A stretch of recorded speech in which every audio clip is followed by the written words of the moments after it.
No one in this world can you trust. Not men, not women, not beasts. This you can trust. Hello and welcome to another episode of Glory of Golden State Gaming. I'm your host, Swamp Swimmer, and with me, as always, the chat GBT to my Google Bard, Vespacian. I guess I come out on top in that one. Hey, everybody.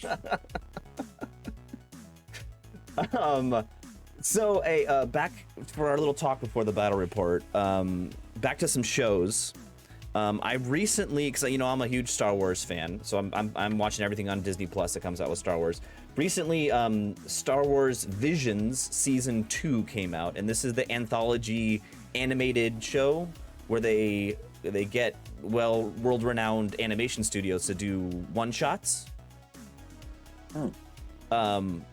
Super cool. I love first season 1. Season 2 is even better, I think. It's just I personally love the anthology format where it's just a different story, different characters, small stories. I love the anthology setup, so I like this a lot. And they're picking up like real anime studios, stop motion studios, animation studios of all sorts from all over the world. 3D, like standard like Clone Wars like 3D animation studios, and they're all kind of small, cool stories. And season 2 is just really good. There's actually, I want to point out one was the animation studio. I think it's Aardman Studios is the studio that did like Wallace and Gromit, like the stop motion kind of clay figurines. They did one called I Am Your Mother. Very much not serious, very lighthearted, but it was so good. I loved it. It was fantastic. I just want to heartily recommend Visions to you if you have not seen it, Vespacian. Okay, I have not, and I'll have to check it out. That sounds awesome. I love pretty much anything Star Wars except for the most recent movies. So yeah, I can agree with that. Some of the shows have not been wonderful. Some have been awesome. But hell, it's Star Wars. I'm going to be on board no matter what. There was another one that was like a French animation studio, because all the voice actors had a French accent, I'm just assuming. And it was like a straight, cell animation. It was just, the story was great, the visuals were awesome. Man, I just highly recommend it. Please check it out. Just watch it. If you like Star Wars, you'll like this. But we are here to talk about our battle report. It is Game 5 of the U.S. North American, not just the U.S., the North American Masters. Vespacian made it to round 5. You survived the Masters. You're currently sitting on, I think, 42 or 41 points, so slightly above average. Yep. And you get paired into Serbulant or Serb. Awesome guy. I met him a few times. I played him once or twice online. So I guess a good Game 5, no matter what the result is. You got a good player. Yeah, I was looking forward to this. He and I have been across the pairing mat, I guess, from one another several times, as through all the online tournaments and stuff, but never ended up paired. So I was looking forward to finally getting a game in against him. Yeah, definitely. This is Frontline Clash Secure Target, and he is running Highborn Elves. But if you're interested in what Vespacian is taking, his army list, please click the link right above my head. That'll take you to the round 1 video where we go over his list in a little more detail. But he's taking Highborn Elves. Let's see what he's got here. Yeah. Let's see. A Sliver Prince General with Master of the Krennic Tower. A not Nova Flare Griffin Commander, just a Demon's Bane. Sea Guard, Lancers, a small unit of Lancers, Reavers, Archers, Flame Wardens, pretty big block, 25. A Frost Phoenix, an Initiate, a small unit of Lion Guard, 2 single line Chariots, and a Grey Watchers. Yeah. So a pretty kind of fighty Highborn Elf list, which you don't often see. It doesn't have the usual shooting bells and whistles that you'd typically see, but pretty strong magic phase. This was a magic phase I was kind of keen to try out myself. with the Master of the Crank Tower with the 5 spells and then the Initiate, was obviously it's been a little nerfed since then, well, more than a little nerfed, but yeah, but it's still good. Yeah, it's still very much a viable choice. Yeah. Yeah, it's a viable choice for sure. The list construction, around it is important. But yeah, it's I think a good solid list, good on objectives. I felt like my ranged advantage put me in good stead against this list, because I felt like I should be able to take off his support pieces pretty easily, and then I felt like I had good answers for the blocks, basically. So yeah, it was I liked the list, but I think I felt like it was a favorable matchup. And you got paired into a list that can't outshoot you. Hey, how about that? I'm just looking at his magic here. So he's got the 5 spell Krennic Tower Prince and an Initiate. That's it, right? That's right. Yeah. Okay. Yeah. So 7 spells in this version, 3 channels. Okay. In this version, yep. Got the Initiate got changed. You basically went over your little thoughts here. It's a Highborn Elf push list. Try to flank them. Yeah, you went over what you got there. But yep. Let's go into the first image. This is deployment and scouts. Yeah. So basically, I'm sorry, it's a little. I'm as everybody can see, I'm on my iPad, so the better quality, but it kind of clips off the left-hand side for me. I'm not sure. Yeah. It's doing that. Not on camera. Just next to looks like one of your Huntsman units. I'll bring it up over on my other screen. Yeah. That way, so if I glance over, but yeah. So essentially, you can see the 2 pennies, right? So I believe what I did was I put one. I think he put one over on the right because he picked sides and I dropped everything to go first. I believe that's how it worked out. And then I put mine over to the left. Basically, I wanted to have some space to be able to advance past the house, but felt like I should be able to have a pretty good position there, with the fence right there and and my 4th placed. So those were the 2 for secure. And then I dropped everything to go first, and he counter deployed.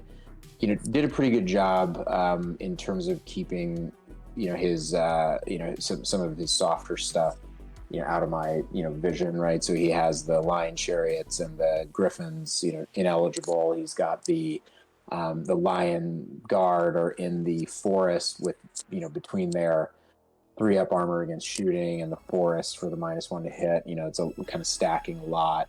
He's got his Initiate behind the forest covering his Lancers, right? So he's really put everything pretty far out of range. I did see an opportunity, where I put my scouts. I was able to finagle to get first round shots, I believe, into his. No, actually, he actually kept me entirely out. The only thing that was essentially an eligible target was the Lion Guard in the forest, basically. Yeah. Which, counter deploy makes sense. So from left to right, I've got my one of my units a Huntsman, spear unit behind, Avatar, one of my Forest Guard with paired weapons, the archers, one of my Pathfinders, over the Blade Dancer, the BSB, the paired weapon, the other paired weapon, Forest Guard, the other unit of Pathfinders behind them, the Huntsman, and then the Heath Hunters that can Vanguard over on the right. And you can see, we sort of walked through what he has up there, but he's got the Initiate, the Lancers, the Lion Guard on the left. He's got the big Flame Warden unit all the way in the back. He's got the BSB on the Griffin, the 2 Lion Chariots, the Little Archer unit, the Sea Guard unit, Frost Phoenix, and the Reavers. Excellent. So you got first turn. I think the first image here this is top of 1 movement. Yeah, so let me flip over to that so I can make sure I'm seeing the whole thing. Okay. So top 1 movement, basically what I do is I kind of redress my lines. I did have an opportunity with the Pathfinders to at the Sea Guard, it looks like, over on the right-hand side with that kind of long line that I have there. Yeah. And so I took that. What ended up being a mistake was I wanted to have the Huntsman up so that I could zone his advance up onto the hill. Because my thinking was with the Huntsman there, I felt like it, put him in a position where he wouldn't want to get up on the hill. What I didn't really focus on was that put my Huntsman very much within range of his Sea Guard. And, and so he was able to, he was able to just move up there. This was something that he and I talked about after the game. I think it would have been much more sensible to just pull the Huntsman back and keep them out of range and preserve them for the later game. With their movement, I mean, I could have had them pretty much anywhere, either behind the Pathfinders, out where the Heath Hunters are. It was a sort of a senseless risk, and I was just thinking that like my Pathfinders would winnow down the Sea Guard and he wouldn't get all the Huntsmen, but honestly that was just kind of dumb. So the mistake there. Pretty happy with what I have on the left. I've kept his, basically kept a good zone, and I'd be taking the only shots he's given me in the first turn, which is basically into that Lion Guard unit. Exactly. Yeah. This next image is top of 2. So his turn has already happened. What happened in his turn? Bottom 1. Yeah. So bottom 1, you can see he moves forward. He kills the Huntsman, right? So, so that was I paid for my mistake there. He starts bringing the Initiate out over to the left, which I think was the right move. And I'm starting to have some PTSD flashbacks to the match against Joe and failing frenzy checks and losing all my Huntsmen to breath weapons, Initiate breath weapons. But otherwise, my zoning in the center basically it kept him back on the hill, but he did go up. Push the Flame Wardens up, which makes a lot of sense. You can see, so on the left, I manage with the full unit of archers, the Pathfinders, and an Ice and Fire to kill 4 Lion Guard. I'll mention this now and then not bellyache about it again. I got 4 Ice and Fires off this game. 4. That was the spell that he let through, and I averaged 3 hits. Jesus. With those 4. So that doesn't take a mathematician to probably guess that I rolled a number of double ones. And it was just, it's crushing. That because their armor is worse against spells. That's the kind of spell that could almost take that unit off in one go, right? 3s, re-rolling successful armor saves on a 4-up. Combined with the shooting, I'll be honest, I expected to take that unit off turn 1. Maybe have like 1 or 2 left, but to have that many left, I end up paying for that later.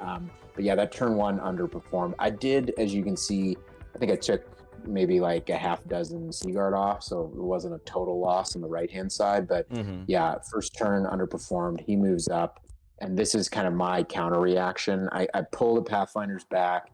Very happy in that 30-inch range against the Sea Guard. I have my archers also able to take that 30-inch range against the Sea Guard, because basically that means I can shoot him, but he can't shoot me, right? Yeah. And the Blade Dancers are kind of covering the angles. I don't mind the Blade Dancer versus Flame Warden fight. I feel like between the distracting and everything like that, I can probably win that grind. I have a lot of damage volume. I strike, and the distracting helps a ton. The dances help a ton. So I'm kind of using them. Also, the Avatar can go into Flame Warden unit and basically grind the whole game.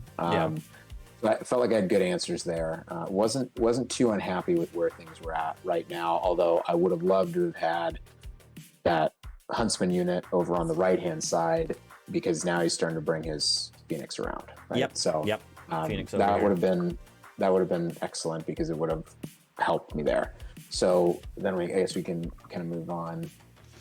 Next image is marked bottom of 3, so we got a little bit of a jump here also. Yeah, and unfortunately, and everybody can bang on me for this one, but this is the last picture. The game got pretty intense from here, but I think honestly, it's not that complicated to explain what happened, so we can get into it. So I'll make sure I'm looking at what you guys are looking at. So essentially, you're seeing his movements, right? So he brought the Phoenix around. He was a little bit. I think he could have been more aggressive there, but he was watching. And the Phoenix, and the image is a little clip, so just so everyone knows, the Frost Phoenix is on the right of this image, but he's out of screen. Right. I think he could have been more aggressive there, but I think what he was worried about was that kind of he brings it too far forward, and then I put both units of Pathfinders at close range into him and take him off. That may have been his concern. So he was a bit tentative over there, just basically kind of trying to split my focus. And you can see I did manage to get down the Sea Guard quite a bit. So I think I probably peeled off another, call it half a dozen, 6 to 8 or so. So really focusing to try to keep the shooting advantage and winnow that block down. I also managed to get one of the Lion Chariots off. I see. But again, this was kind of a big disappointment. This was another turn where I put ice and fire into it and it did 0 wounds. Right? So it was disappointed there. But otherwise, I'm keeping my zoning. He did do something I think was a mistake. He pulled his initiate actually back. Yeah, way up you can here. see that up there. If I was him, I would have kept it out just once again to keep my attention split, because now that he's moved it back to the center, my zoning decisions are pretty easy. So I think that was a kind of a minor mistake there. So then you can see in my turn 3, I do actually shoot at his Frost Phoenix on the right, do 1 wound because I'm at long range with those Pathfinders. Yeah, so you're fishing for 6s, yeah. Yeah, and so the other one was I did manage to get off the Lion Chariot. Those chariots are tough for the Blade Dancers, and I needed to make sure that I didn't take a Lion Chariot into that unit because it could really hurt them. Yeah. So this is where we were at here. And so what I'll give you is give you an image of where things go from here. So in my turn 3, I had turn 4, I guess it was. I had a pretty big decision to make, which basically was I could either kind of push up toward the objective. I've got my Blade Dancers, my Avatar there. I have my Chaff. So I could either push up towards the objective and essentially kind of continue to swing my right flank back away from his Phoenix, right? Yeah. The other alternative would be to kind of withdraw from the objective and turn all of my guns towards the Phoenix, and basically push the Pathfinders within close range. Put all of my magic and shooting in the Phoenix, kind of banking on taking it off, right? Yeah. He had been kind of tentative with his move in that prior turn. I was actually able to get everything out of range or extremely long range for the Phoenix charges. Yeah. And so I took the former. Essentially what I did was I moved up, I chaffed up his, I think his Lion Chariot and his Flame Wardens, and I turned all my guns towards the center, and took the second chariot off, but again, kind of underperformed a little bit there.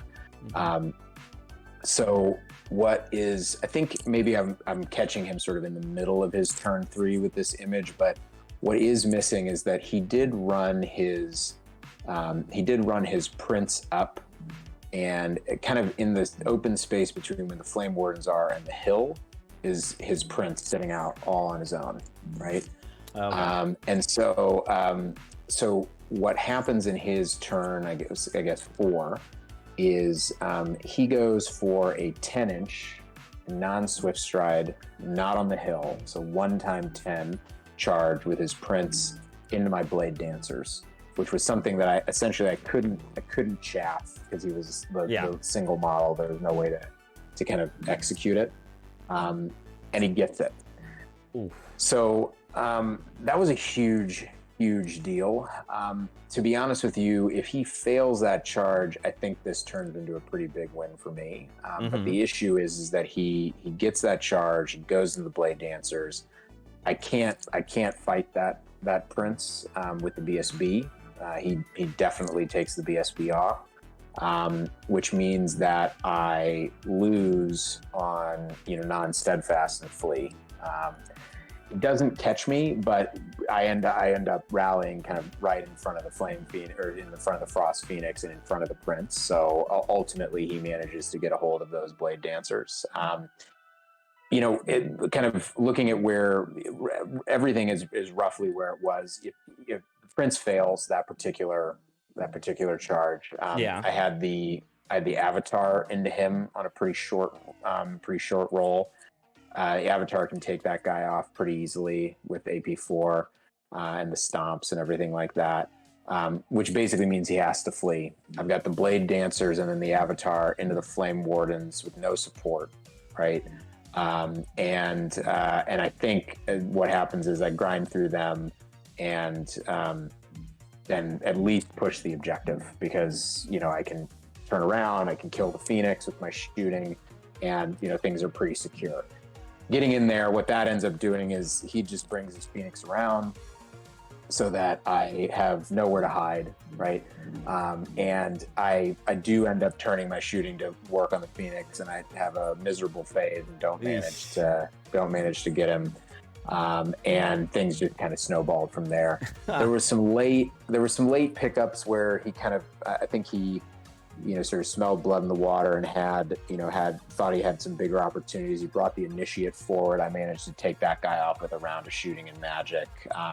And there was some kind of like dopey moments at the end where I think like one fleeing unit, if I had passed a discipline 8 or 9 check, I might have been able to actually push the objective. But that was where not getting those line guard down earlier hurt, because he ended up with like 1 or 2 of them left. Yeah. And managed to objective with them. So there were some things that at the end could have kind of swung back my way. I think there was a point where maybe like a 7 or so might have been in sight, but ultimately he managed to get the Blade Dancers, get one of the Pathfinder units.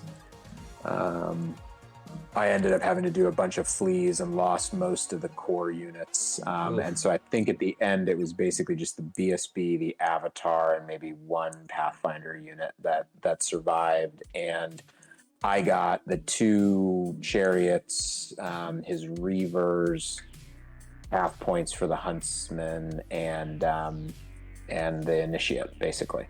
And that totals up to a 3 for you.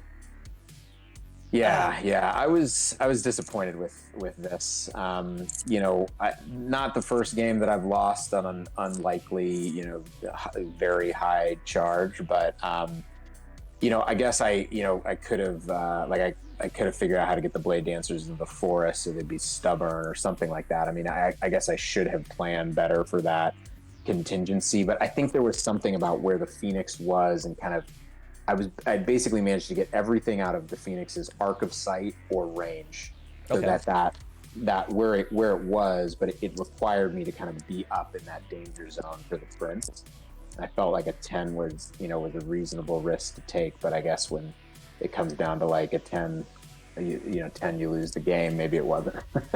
Yeah, I mean, it was a sneaky move. I run into that problem all the time, giving a long charge and then there's no consequence for your opponent for taking it, and then it happens. There was a consequence, which was the Avatar killing his Prince, so I wasn't for making him flee. So I actually felt like I built one in, but he went for it. He just hit it. So, he hit it on the dice. Good for him. Yeah. So not the best performance for Masters, but still was a great weekend. I was there the whole time too. A bit of foreshadowing. Next tournament, which is Silicon Hammer, you decide to bring the Highborn Elves. I do, yeah. So are you putting Sylvan Elves on the shelf? What are your overall thoughts on your time with the Sylvan Elves, and are they going away for a while? Overall thoughts on the Sylvan Elves. I had a couple of pretty solid results with them. I think I got like a 71 or 72 and a 69 in a couple of different tourneys. So overall, pretty happy with their performance. I think that we'll probably see them back again. But what I think was finding was that the type of build that I was playing with them was, a very, very defensive build. I think the new Druidism would have been a much better fit for this list than than the Cosmo. But at the time, the new Druidism hadn't hit, so I was between Druidism. Gotcha. Yeah. I guess. Yeah. So, looking back, I think this build could have been a little bit more successful. But yeah, I've been really enjoying the Highborn Elves. I'd taken a pretty long hiatus from them. I think it had been.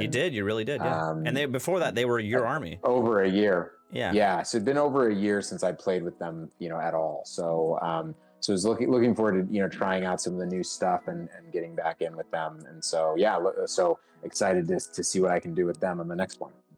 Yeah, definitely. I just want to shout out to Andrew Ratmund, who won the whole thing. He is the U.S. Master, or that's the North American Master. I keep saying that.